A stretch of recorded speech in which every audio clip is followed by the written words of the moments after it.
समाधान nursery teacher training के live classes में। जैसे कि आप लोग अगर कोई बात से हम लोग पेपर 3 पढ़ रहे थे। पेपर 3 में हम लोग पढ़ रहे थे विद्यालय संगठन के बारे में। ठीक है, हम लोगों ने एक टॉपिक को पहले डिस्कस कर चुका है। अभी हम लोग सेकंड टॉपिक या अपने सेकंड क्वेश्चन की तरफ चलेंगे कि हम लोग का सेकंड क्वेश्चन क्या है। ठीक है, जो हमारे एग्जाम पॉइंट ऑफ व्यू से या हमारे आने वाले फ्यूचर में यदि हम लोग कोई स्कूल ज्वाइन करते हैं टीचर या अपना स्कूल खोलते हैं, उस पॉइंट ऑफ व्यू से ये क्वेश्चन हम लोग के लिए बहुत ही इंपॉर्टेंट है। ठीक है, देखिए हम लोग सेकंड क्वेश्चन क्या है।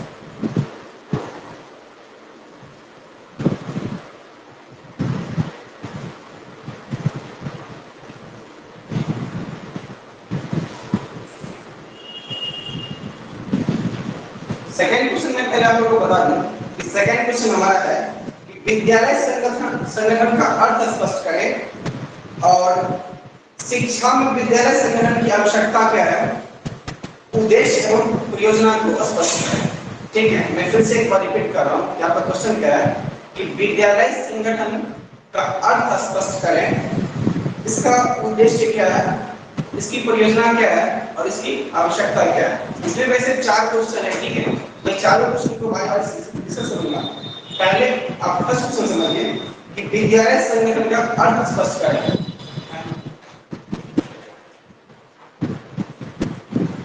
हमारा फर्स्ट क्वेश्चन ये है कि विद्यालय संगठन का अर्थ स्पष्ट करें।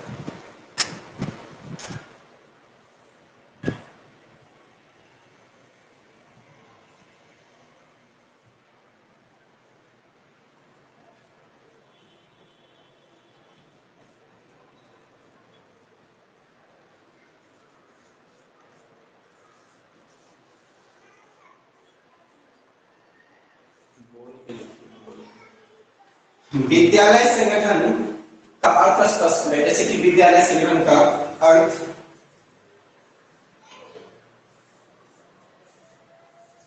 स्पष्ट करें।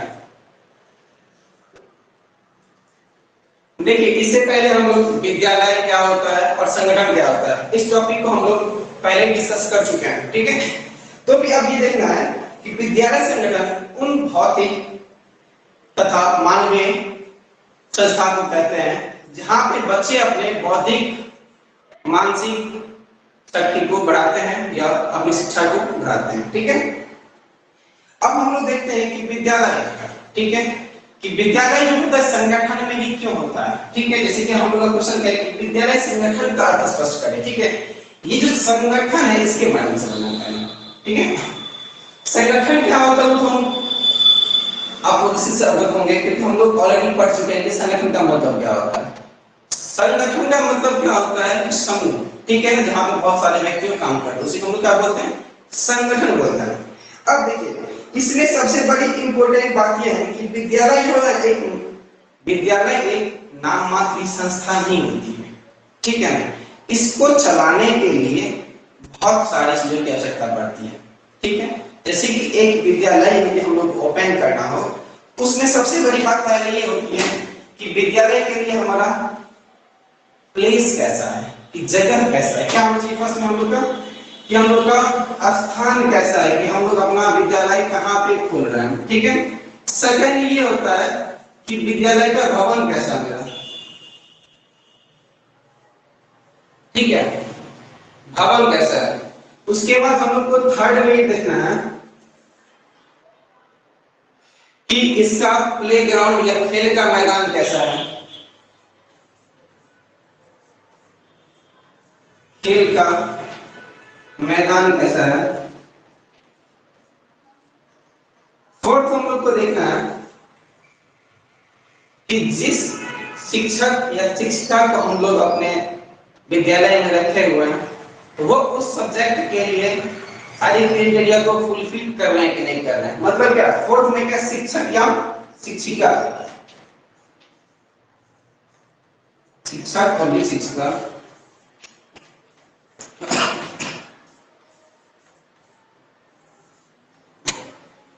फिर हम लोग देखते हैं कि इसमें अन्य कर्मचारी, जैसे कि बहुत सारे हमारे स्कूल में अन्य कर्मचारी के रूप में जैसे कि क्लर्क हो गए, पियोन हो गए, ठीक है, वो अन्य कर्मचारी है या नहीं है।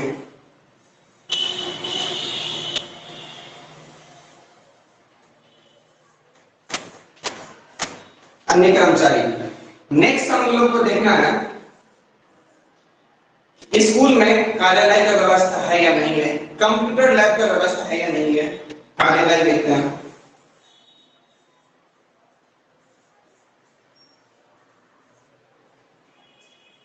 कंप्यूटर लैब है या नहीं है।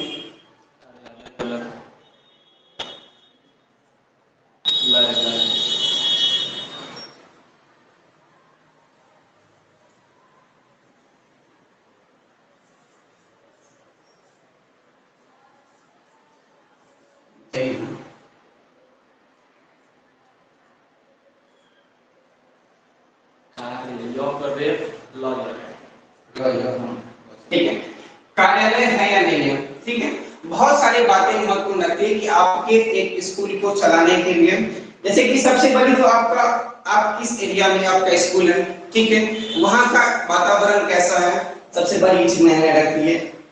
बिल्डिंग, आप होकर है कि आप जिस एरिया में स्कूल ओपन कर रहे हैं, ठीक है, वहां पे आपका बिल्डिंग का स्ट्रक्चर कैसा है। ठीक है, कि आप अपने स्कूल के अंदर ऑफिस कहाँ होना चाहिए, क्लासरूम कहाँ होना चाहिए, खेल का मैदान कहाँ होना चाहिए, एक व्यवस्थित रूप में है या नहीं है। इस सब बातों को बहुत ही मायने रखता है। ठीक है, अब हम लोग देखते हैं कि नेक्स्ट शिक्षक या शिक्षिका। शिक्षक या शिक्षिका जो भी सब्जेक्ट को पढ़ाएंगे, आपको ये चीज पता होना चाहिए कि मैथ के लिए अलग शिक्षक होते हैं, ठीक है, साइंस के लिए अलग होते हैं, इंग्लिश के लिए अलग होते हैं, हिंदी के लिए अलग होते हैं। सारे शिक्षिका जो भी या शिक्षक जो भी अपने सब्जेक्ट को पढ़ाएंगे, ठीक है, वो सारी क्राइटेरिया को फॉलो कर रहे हैं या नहीं कर रहे हैं। ठीक है, नेक्स्ट हम लोग देखते हैं कि अन्य कर्मचारी। अब आप ही बताइए, एक स्कूल का प्रिंसिपल या डायरेक्टर या टीचर सारे काम को नहीं कर सकता है, ठीक है ना। जैसे कि हम लोग इससे पहले भी पढ़े हैं कि सब टीचर्स का या अन्य कर्मचारी सबका अपना अपना रोल होता है, ठीक है। अब अन्य कर्मचारी का मतलब, जैसे कि मैंने बताया कि प्यून होते हैं, उनका काम क्या होता है कि बेल लगाना, वो टाइम टू टाइम बेल लगा रहे हैं या नहीं लगा रहे हैं। अब यदि आपके स्कूल में कार्यालय नहीं होंगे तो कोई भी पेरेंट्स आएंगे या किसी तरह का कोई इंक्वायरी के लिए आएंगे तो डायरेक्ट क्लासरूम में तो नहीं जाएंगे, आपके ऑफिस में आकर के ही बैठेंगे, ठीक है, या आपसे कोई बात ही करना है या पेरेंट्स टीचर मीटिंग नहीं होगा तो ऑफिस में ही आकर के बैठेंगे। तो कार्यालय का उचित व्यवस्था है या नहीं है, इन सब बातों को बहुत ही मायने रखता है एक स्कूल खोलने के लिए, ठीक है। अब नेक्स्ट हम लोग देखते हैं, नेक्स्ट हमारे एक बहुत ही महान व्यक्ति है, जिनको वर्गीस टी पॉल ने हम लोग को बताया था कि विद्यालय संगठन का प्रमुख आधार होता है। उसका मतलब क्या होता है कि इसका उचित वर्गीकरण। उन्होंने क्या बताया है वर्गीस टी पॉल ने कि विद्यालय क्या होता है, वर्गीस टी पॉल ने बताया था कि विद्यालय का मतलब होता है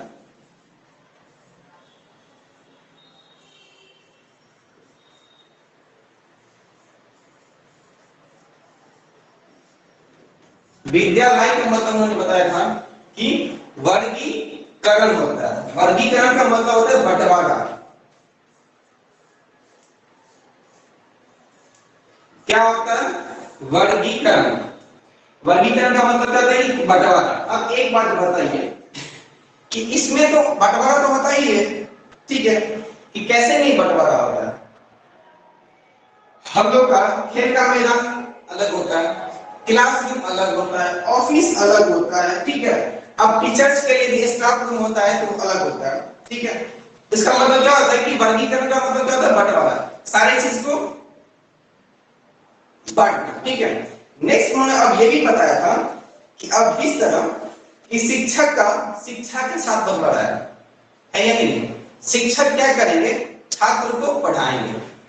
छात्र का क्या वहां पे रोल है बंटवारा में कि वो वहां पे पढ़ने के लिए ही जाएंगे, ठीक है।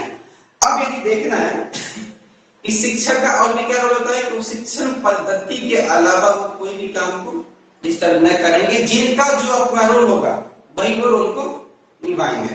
इसी टॉपिक में हम लोग अब यही पढ़ रहे थे कि विद्यालय संगठन का अर्थ क्या होता है। ठीक है, अब हम लोग नेक्स्ट देखेंगे कि विद्यालय संगठन की आवश्यकता क्यों पड़ी। क्या पढ़ना है? विद्यालय संगठन की आवश्यकता क्यों पड़ी, कि हम लोग इसको संगठन में ही विद्यालय को क्यों रखते हैं। ठीक है,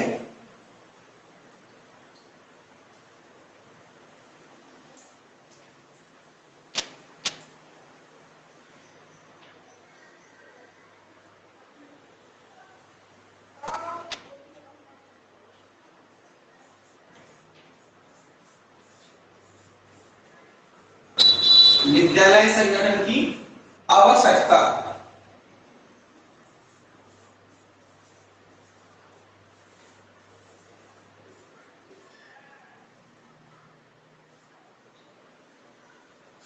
ठीक है, अब विद्यालय संगठन की आवश्यकता क्यों पड़ती है? जैसे कि हम लोग अभी पहले देखे कि शिक्षा के व्यापक तत्कालिक उद्देश्य की प्राप्ति के लिए आवश्यक संसाधनों या मानविक या भौतिक प्रबंध के लिए नियमित क्रियात्मक प्रयोग के लिए विद्यालय संगठन का अत्यंत आवश्यक है। अब एक बात आप बताइए, विद्यालय में रेगुलर यदि काम नहीं हो पाएगा, रेगुलर बच्चे को पढ़ाया नहीं जाएगा, रेगुलर यदि डायरी मेंटेन नहीं हो पाएगा, तो विद्यालय हमारा चल पाएगा? बिल्कुल ही नहीं चल पाएगा। ठीक है, सेकंड बात ये है, इसको संगठन में इसीलिए रखा जाता है। ठीक है, एक आदमी सारा काम नहीं कर सकता है।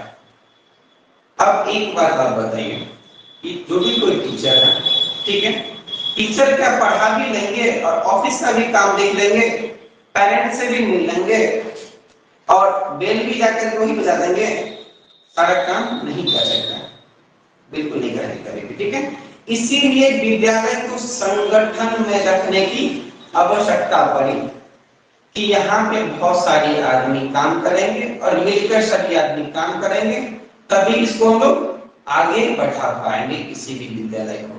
इसीलिए विद्यालय में क्या होता है कि सभी आदमी का अपना अपना एक अहम भूमिका होता है। ठीक है, उसी भूमिका में सभी काम करते हैं और विद्यालय को आगे बढ़ाने की कोशिश करते हैं। ठीक है, मेन उद्देश्य यही है कि विद्यालय संगठन की आवश्यकता होने का। ठीक है, नेक्स्ट टॉपिक हम लोग देखेंगे कि विद्यालय संगठन के उद्देश्य क्या है।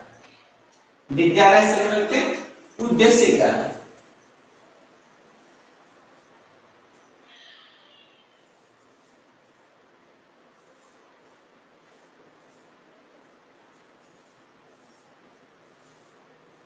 विद्यालय संगठन के उद्देश्य के बारे में देखना है। ठीक है, अब देखिए विद्यालय संगठन के बहुत सारे उद्देश्य हैं। ठीक है, कि बालकों को शिक्षा प्रदान करना, सबसे अहम भूमिका तो ये है कि बालकों को क्या करेंगे? शिक्षा प्रदान करेंगे। नेक्स्ट देखते हैं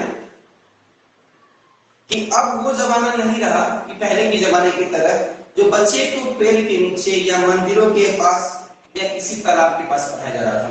ठीक है, परंतु शिक्षा आज जिन व्यापक उद्देश्य की अपेक्षा की जाती है, उसके लिए जिन क्रियाओं के संचालन की मांग की जाती है, उनके उचित प्रबंध की बहुत ही आवश्यक होती है।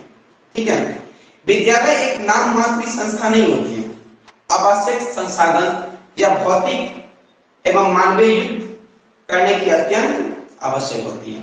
ठीक है, अब एक बात देखिए कि विद्यालय संगठन के उद्देश्य के निम्न प्रकार हैं। क्या है? उनके कुछ निम्न प्रकार होते हैं। जैसे कि फर्स्ट ये होते हैं कि शिक्षा के आदर्शों तथा उद्देश्य का स्पष्ट जानकारी देना। मतलब क्या? शिक्षा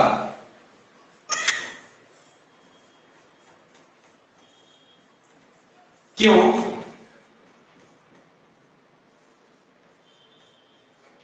जरूरी है, इसके लिए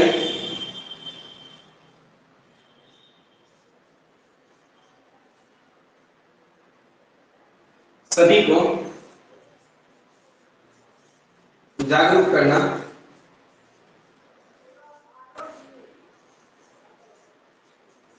ठीक है, ये होता है कि योग्य एवं अनुभवी शिक्षकों द्वारा किसी योग्य एवं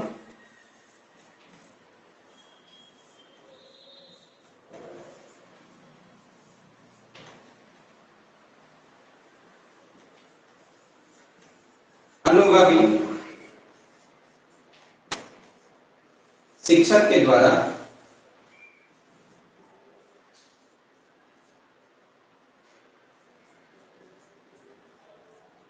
ज्ञान देना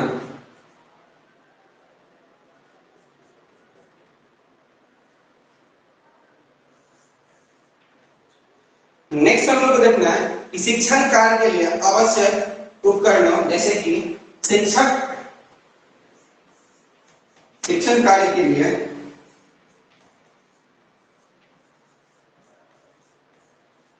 आवश्यक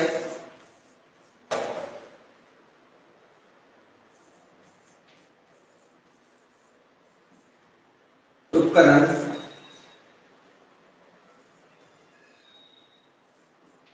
जैसे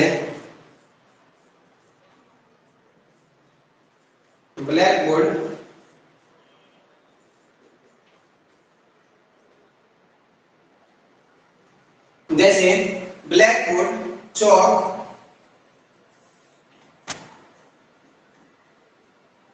सही से बच्चों को दिखने के लिए, ठीक है, रोशनी की आवश्यकता,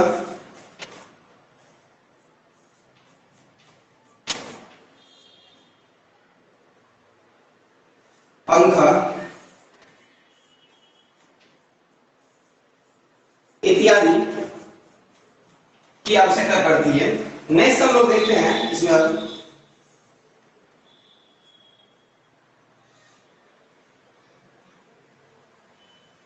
अध्यापक एवं छात्रों के लिए उपयोगी व्यवहारिक फर्नीचर की व्यवस्था करना, ठीक है, अध्यापक एवं बच्चों के लिए उचित फर्नीचर की व्यवस्था करना, जैसे कि बच्चों के लिए बैठने के लिए फर्नीचर में बेंच डेस्क, ठीक है, टीचर्स के लिए जो चेयर होता है, ठीक है, उसकी व्यवस्था करना, टेबल होता है किसी टीचर की कॉपी चेक करना, उनके लिए उचित व्यवस्था करना। बहुत सारी बातें होती हैं जो विद्यालय संगठन के उद्देश्य होते हैं ताकि हमारे बच्चे को प्रॉपर वे में सभी को नॉलेज मिल सके, ठीक है। नेक्स्ट हम लोग को देखना है कि विद्यालय में पुस्तकालय की व्यवस्था, विद्यालय में पुस्तकालय की व्यवस्था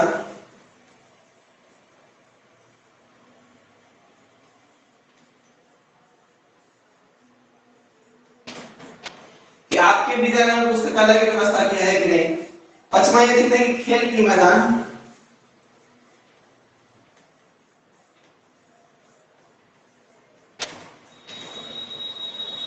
पहले आप लोग इसको नोट कर लें।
चलिए अब हम लोग नेक्स्ट देखते हैं।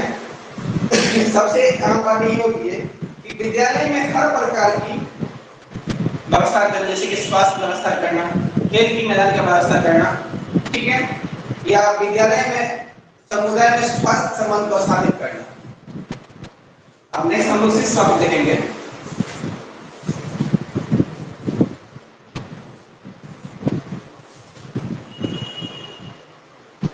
विद्यालय और समुदाय में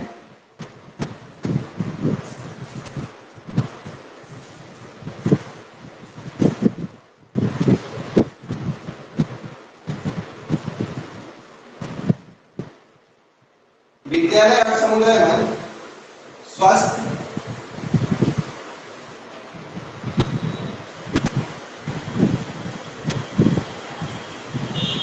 संबंध स्थापित करना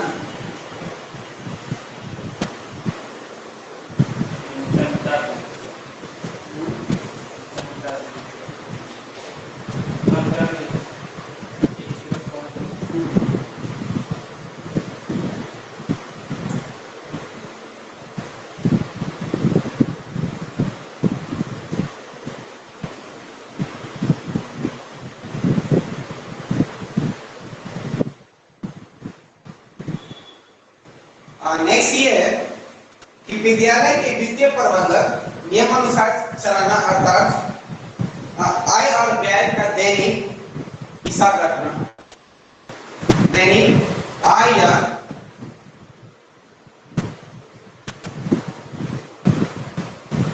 व्यय का हिसाब रखना।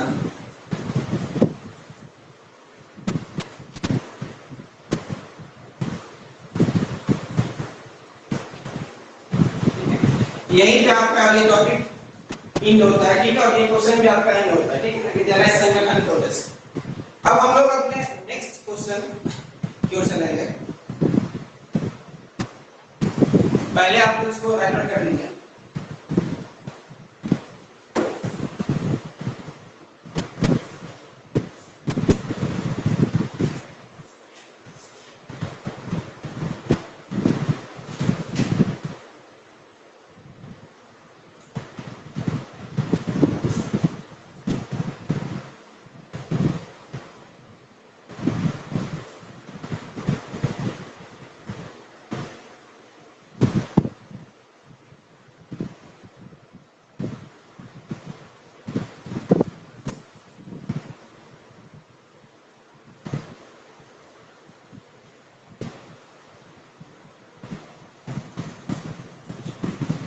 अब हम लोग नेक्स्ट क्वेश्चन देखेंगे।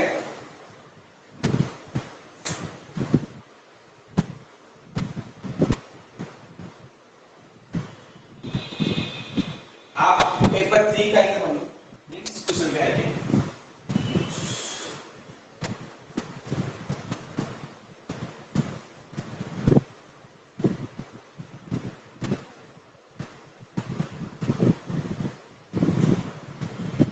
नेक्स्ट क्वेश्चन आप लोगों को क्या है, शैक्षणिक प्रशासन के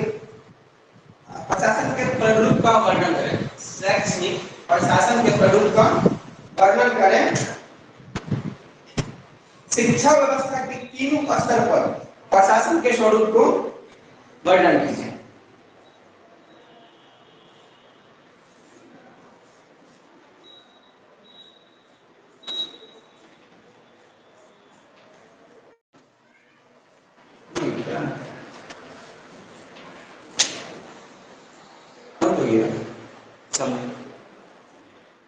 शैक्षिक प्रशासन के प्रारूप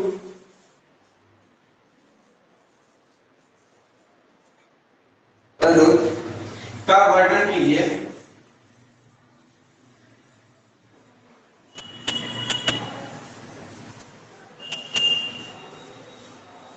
वर्णन कीजिए शिक्षा व्यवस्था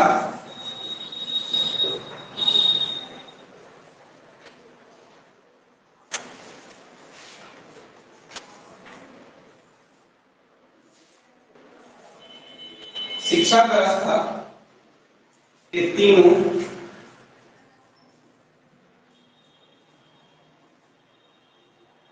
स्तरों पर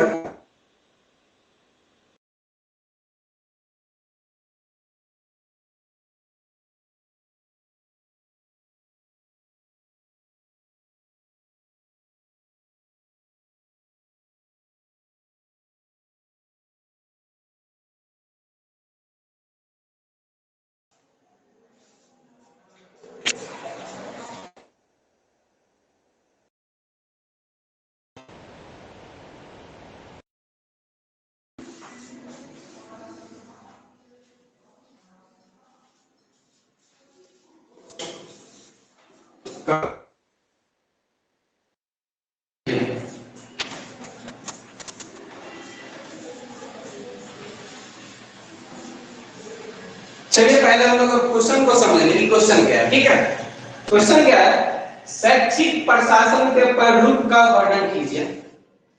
क्या है, शैक्षिक प्रशासन के प्रारूप को वर्णन कीजिए। नेक्स्ट इसके आगे क्वेश्चन की शिक्षा के व्यवस्था के तीनों स्तरों पर प्रशासन के स्वरूप का वर्णन कीजिए। अब हम लोग पहले देखेंगे कि शैक्षिक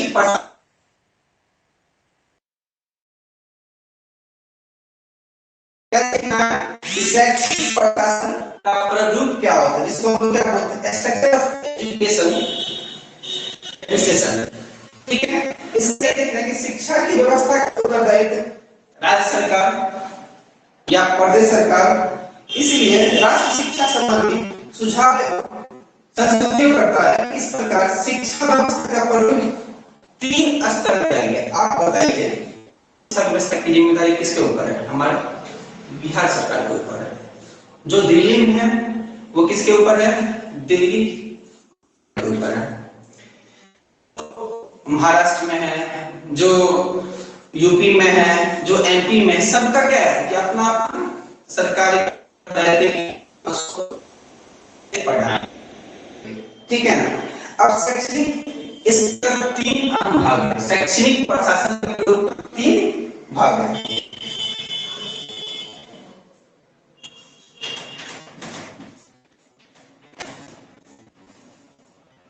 शैक्षिक प्रशासन का प्रारूप, इसको 3 पार्ट में डिवाइड किया गया। कितने पार्ट में डिवाइड किया गया? तो 3 पार्ट में डिवाइड किया गया है। तो पहले क्या है कि भारतीय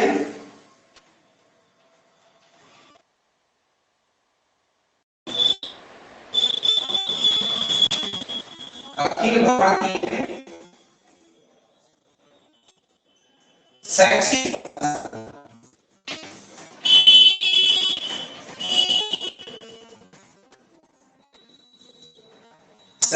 प्रशासन,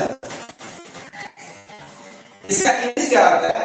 all India education administration. All India. Second क्या होता है? राज्य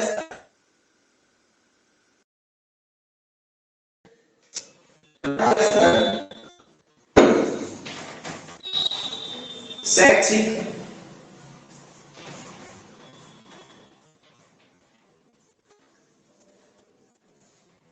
प्रशासन।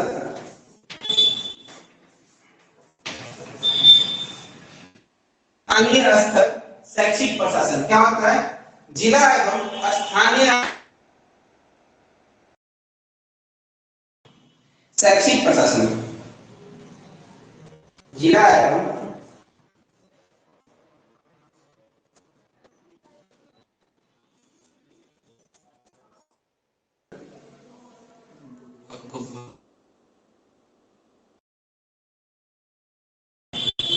शैक्षिक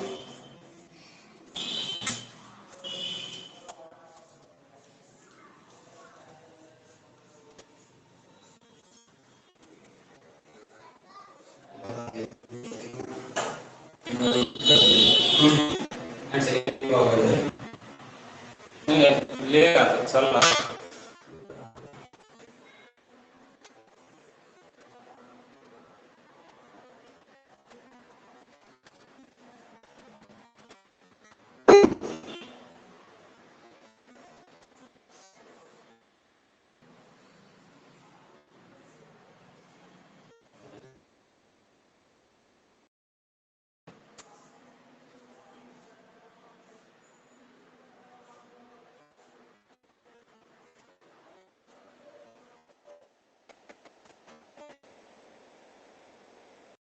हम लोग का क्वेश्चन क्या था कि शैक्षिक प्रशासन के प्रारूप का वर्णन कीजिए।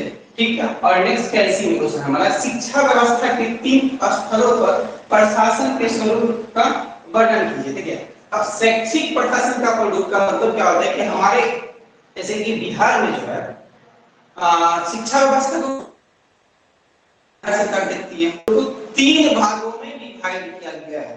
तो कितने भागों में डिवाइड किया गया है? 3 भागों में। फर्स्ट हमारा क्या होता है? अखिल भारतीय शैक्षिक प्रशासन। क्या होता है? अखिल भारतीय शैक्षिक प्रशासन, जिसको हम लोग इंग्लिश में क्या बोलते हैं? All India educational administration. ठीक है। नेक्स्ट अब हम लोग को क्या देखना है? सेकेंड हम लोग का क्या होता है? राज्य स्तर शैक्षिक प्रशासन। क्या होता है? राज्य स्तर शैक्षिक प्रशासन। इसका मतलब क्या होता है? Educational administration of state level. मतलब क्या? यहाँ पे राज्य की बातें कर रही है, तो राज्य का कौन देखेगा? अपना स्थिति देखेगा ना, इसीलिए इसको क्या बोला गया है? Educational administration at state level. Next हम लोग का क्या है? जिला एवं स्थानीय स्तर शैक्षिक प्रशासन। क्या है? जिला एवं स्थानीय मतलब क्या? डिस्ट्रिक्ट। ठीक है। इसको हम लोग क्या बोलेंगे? एजुकेशनल एडमिनिस्ट्रेटिव एट डिस्ट्रिक्ट और लोकल लेवल। क्या? जिला का मतलब डिस्ट्रिक्ट, स्थानीय का मतलब लोकल। इसको कौन देखेगा? डिस्ट्रिक्ट या लोकल का ही कोई। ठीक है। ये चीज है, ये हम लोग का शैक्षिक प्रशासन का 3 प्ररूप होता है। इसको हम लोग फर्स्ट पहले ये पढ़ेंगे कि अखिल भारतीय शैक्षिक प्रशासन। चलिए आइए हम लोग पढ़ते हैं अखिल भारतीय शैक्षिक प्रशासन के बारे में। ये क्या होता है?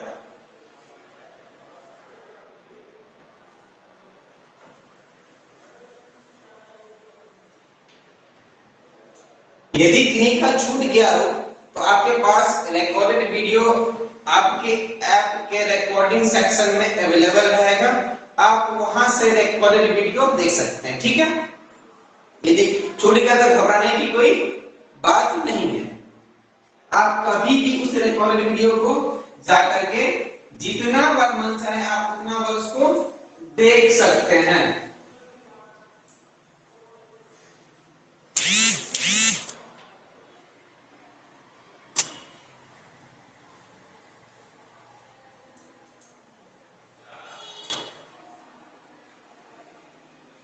चलिए अभी हम लोग पढ़ेंगे फर्स्ट टॉपिक अपना अखिल भारतीय शैक्षिक प्रशासन।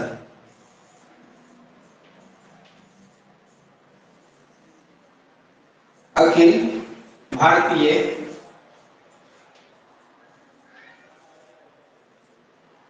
शैक्षिक प्रशासन।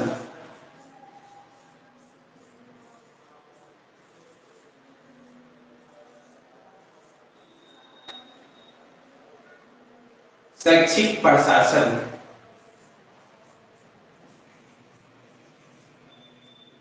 मैं इसका हिंदी भी बता दूं। All India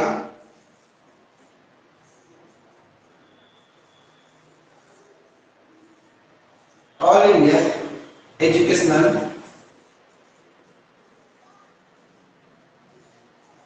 administration.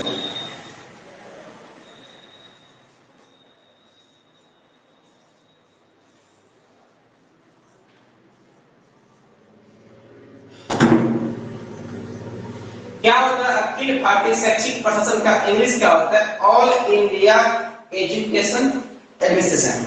ठीक है। एजुकेशनल एडमिनिस्ट्रेशन होता है। ठीक है।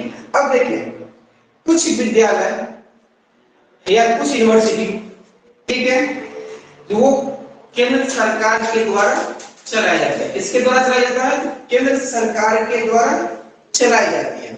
जबकि शिक्षा का व्यवस्था राज्य सरकार ही कर रही है। जैसे कि हमारे सीबीएसई स्कूल जितने होते हैं वो किसके नियम से चलती है? हमारे सीबीएसई के रूल्स के नियम से चलती है। वो क्या है? वो हमारे ऑल ओवर इंडिया बेसिस पे वर्क करती है। लेकिन अब जो भी कुछ वर्क होता है उसको बिहार सरकार ही कराती है ना। बिहार सरकार के अंदर स्कूल चल रही है, उसको बिहार सरकार ही कंडक्ट करवाएंगे। नेक्स्ट हम लोग देखते हैं, इस प्रकार के केंद्र राष्ट्रीय स्तरीय शैक्षणिक प्रशासन के दो प्रकार के होते हैं। अब इसमें भी क्या होता है कि दो प्रकार होता है। अब दो प्रकार कौन कौन से हैं? फर्स्ट हो गया केंद्रीय विद्यालय एवं केंद्रीय विश्वविद्यालय प्रशासन तथा वित्तीय सहायता केंद्र सरकार द्वारा।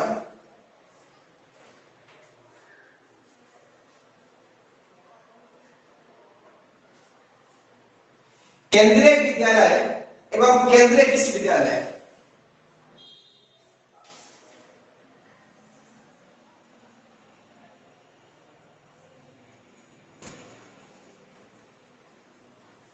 केंद्रीय विद्यालय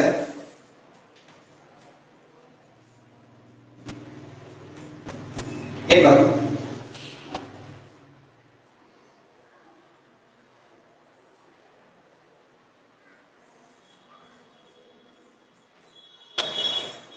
केंद्रीय विश्वविद्यालय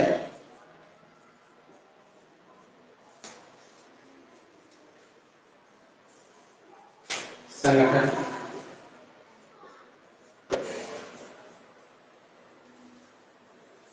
नेक्स्ट हम लोग का क्या होता है?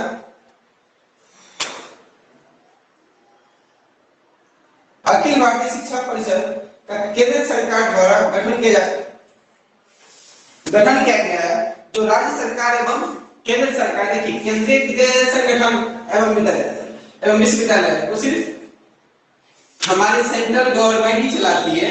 नेक्स्ट हम लोग को देखना क्या है कि अखिल भारतीय शिक्षा परिषद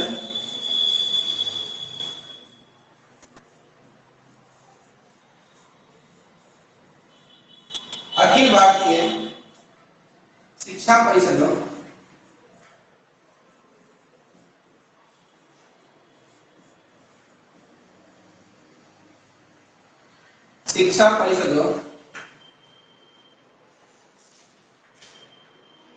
केंद्र सरकार द्वारा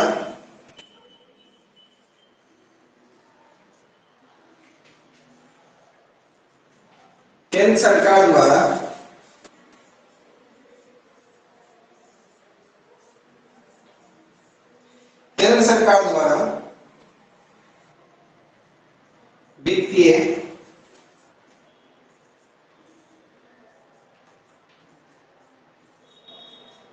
सहायता प्रदान करना। ठीक है। अब नेक्स्ट हम लोग देखते हैं राष्ट्रीय शिक्षा अनुसंधान और प्रशिक्षण परिषद, जिसको हम क्या बोलते हैं? NCERT। तीसरा क्या है? राष्ट्रीय शिक्षा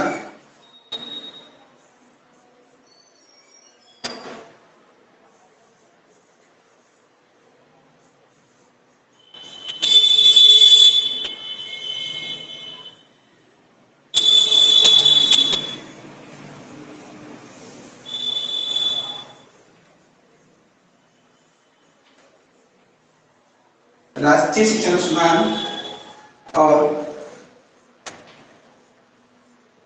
प्रशिक्षण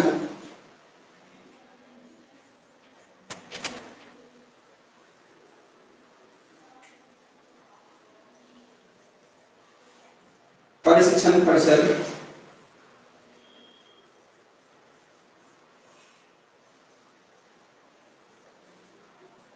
ठीक है। राष्ट्रीय शिक्षा अनुसंधान और प्रशिक्षण परिषद।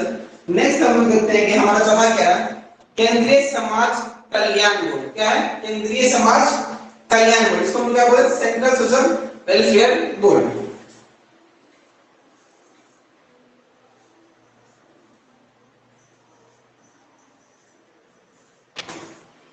केंद्रीय समाज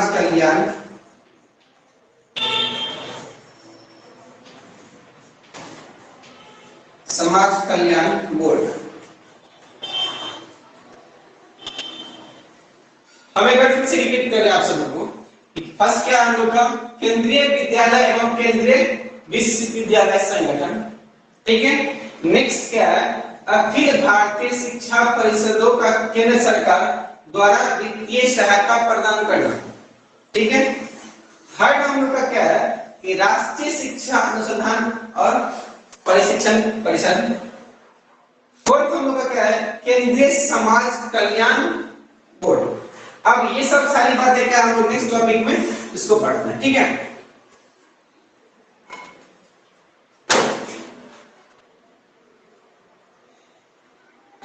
अब हम लोग फिफ्थ में देखेंगे कि फिफ्थ में हमारा क्या है कि राष्ट्रीय शैक्षिक योजना तथा प्रशासन विश्वविद्यालय, national university of education planning and administration.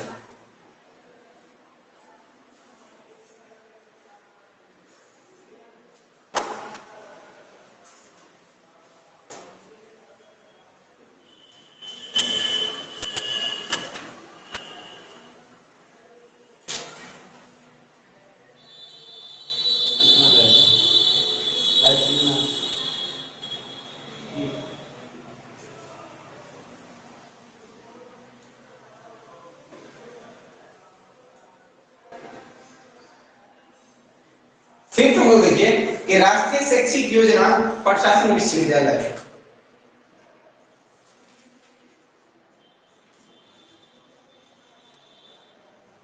राष्ट्रीय शैक्षिक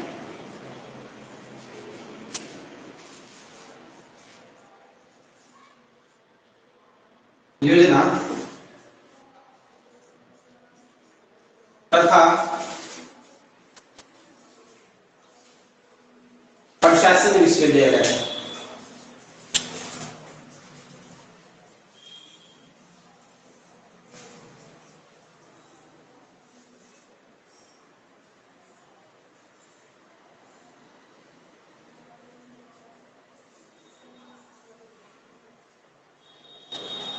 नेक्स्ट हम लोग का है केंद्रीय शिक्षा सलाहकार बोर्ड। केंद्रीय शिक्षा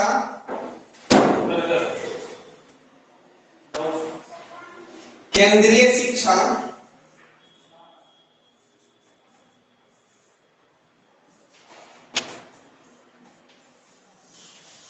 केंद्रीय शिक्षा सलाहकार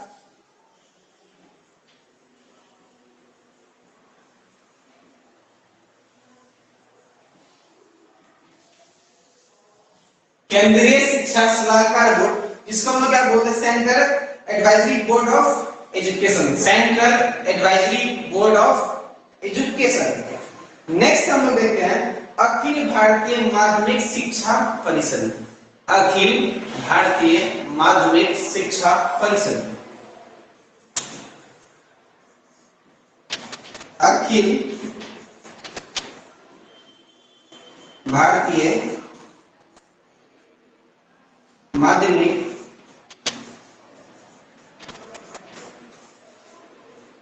शिक्षा परिषद। शिक्षा परिषद।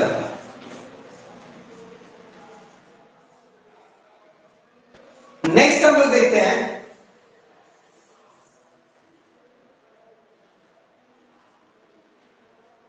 राष्ट्रीय अध्यापक शिक्षक परिषद। क्या है राष्ट्रीय अध्यापक शिक्षा परिषद।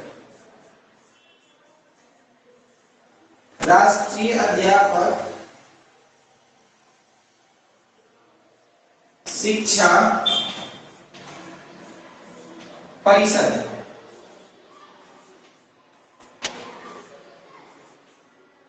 और दो ही बचा हुआ है हम लोग का। 9th में क्या है कि राष्ट्रीय ग्रामीण उच्च शिक्षा परिषद। क्या है 9th में कि राष्ट्रीय ग्रामीण उच्च शिक्षा परिषद।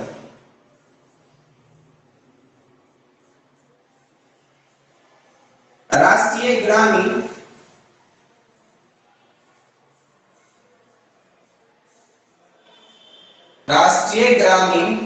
उच्च शिक्षा